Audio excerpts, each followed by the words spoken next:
malengo ya club kwa msimu, swala la timu kucheza soka safi la kuvutia huwa linakuwa sehemu ya malengo?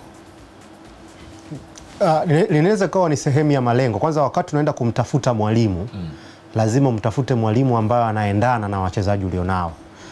Na hiyo mara nyingi inafanyika na mkurugenzi wa ufundi. Sasa bahati mbaya sana kwenye klabu zetu hatunaga hawa watu, kwamba kuna mfumo wa rasmi au falsafa rasmi ya klabu namna gani inavyocheza.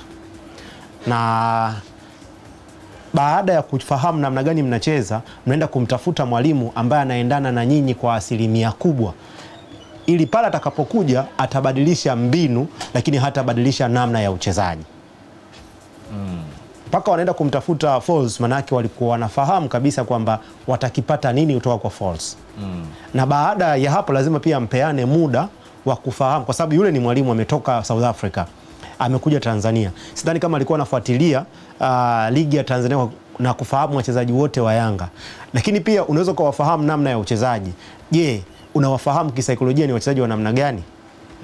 Unawafahamu kwamba ukiwapatia mbinu mpya watapokea kwa muda gani?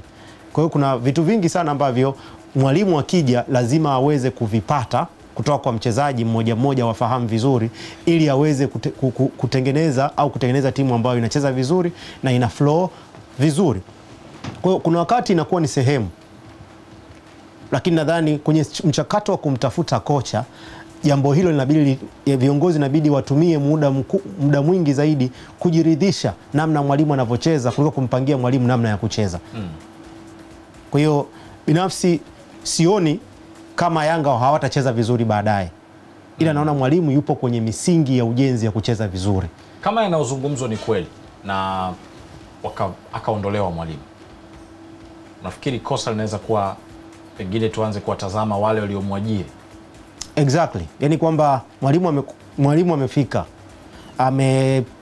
Mpaka sasa hivi ana takriban wiki 6-7.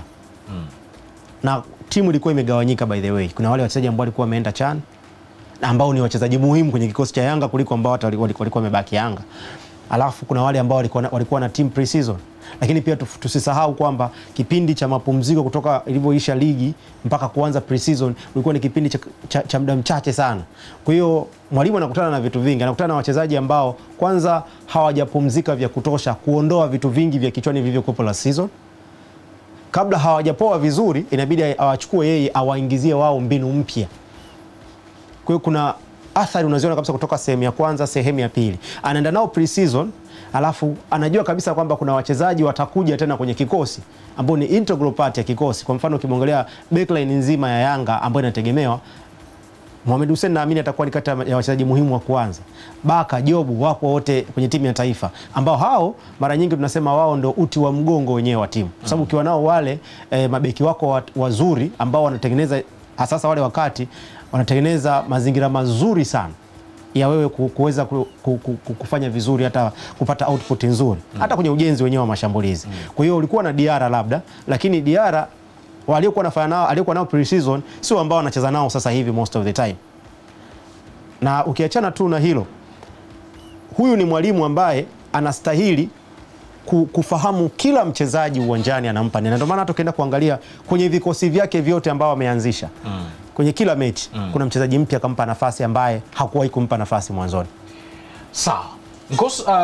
Kevin Liamuya, hebu niambie hapa, wewe unaona nini? Mechi ya ngao ya jamii, Young Africans dhidi ya Simba, Yanga kashinda 1-0. Mechi ya kwanza ya ligi ya mabingwa hatua ya awali dhidi ya Willet ugenini, Young Africans akashinda 3-0. Mechi ya kwanza ya ligi kuu, Young Africans akicheza na Pamba Benjamin Mkapa akapata ushindi wa 3-0. Tena mechi nyingine ya marejeano ya dhidi ya Willet akiwa nyumbani Benjamin Mkapa anapata ushindi wa 2-0.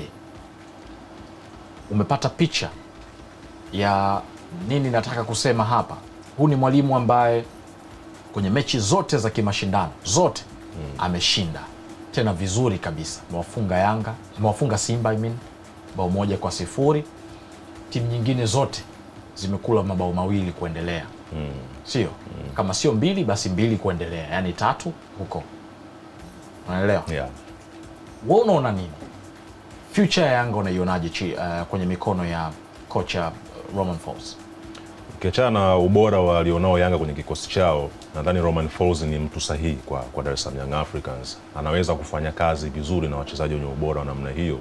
Ingawa ukitazama CV yake nyuma, ukitafuta kikosi ambacho kilikuwa kina wachezaji wenye ubora kama ambao wameukuta Yanga, utapata wakati mgumu sana kupata hicho kikosi. Lakini ameingia ndani ya timu kama Dar es Salaam Young Africans ambayo ina pressure kubwa, wachezaji wenye majina makubwa ambao tayari washatengenezea majina yao kwenye soka la Tanzania hapa. Yani kocha mwenyewe ukiingia kwenye mzozo na mashabiki, basi ni kumgusa mchezaji yoyote mwenye jina kubwa ndani ya Dar es Salaam Young Africans. Lakini ameingia yeye, ameonyesha utulivu, ameonyesha kwamba yuko tayari kufanya kazi na wachezaji wa aina hiyo, ameonyesha kwamba wachezaji wanatosha kufanya naye kazi, wampatie kile ambacho klabu inakihitaji kutoka kwake, na hata yeye mwenyewe pia kuongeza ubora kwenye CV yake, na matokeo yake ndio hayo. Pata ushindi katika mechi ambazo zote ni za ushindani mkubwa. Kutoka kuzungumza hapa Ngoso kuhusu aina wachezaji ambao Yanga inaingia nao msimu huu, wengi ni wapya na wengine kutoka kwenye majukumu ya timu ya taifa. Kuna mzigo mkubwa sana uliokuwa nao wachezaji ambao hawajautua kutoka msimu uliopita, lakini pia kuna mzigo mwingine ambao umeupandisha tena msimu huu ambao ni mafanikio kwa lazima. Sio kwamba ni kitu cha kuchagua, mafanikio kwa Yanga msimu huu ni lazima. Sasa namna gani hao wachezaji wanaweza kuishi katika mazingira kama haya na wakaipa timu mafanikio, kocha ndo anayeangaliwa. Yaani kocha kwao ni kama baba. Tunaelewa vizuri. Na lakini kwaje kwenye pressure kocha ambaye ameshinda michezo yake kwa 100%, yani hakuna shaka ya ushindi kwenye michezo yake yote iliyopita, anakuaje kwenye pressure kocha? Ambacho nataka ni kueleweshe ni hiki. Kwenye pressure ndiko ambako unapoweza kufanikiwa kwa kasi kubwa. Tagato, sasa hivi wewe katika mazingira yako ya kazi hakuna namna yote ambayo unaweza ikakurahisishia wewe kazi yako, lakini utatafuta solution ya namna yoyote ile ili uweze kutoboa. Kwa hiyo na niko kwenye pressure kuliko yeye. Na upo kwenye pressure lakini unaendelea to survive ili mambo yaende. Kwa hiyo Romain Folz, yani pressure ndani ya Yanga ni kitu ambacho kikwepeki. Kwa hiyo katika hiyo pressure unahofia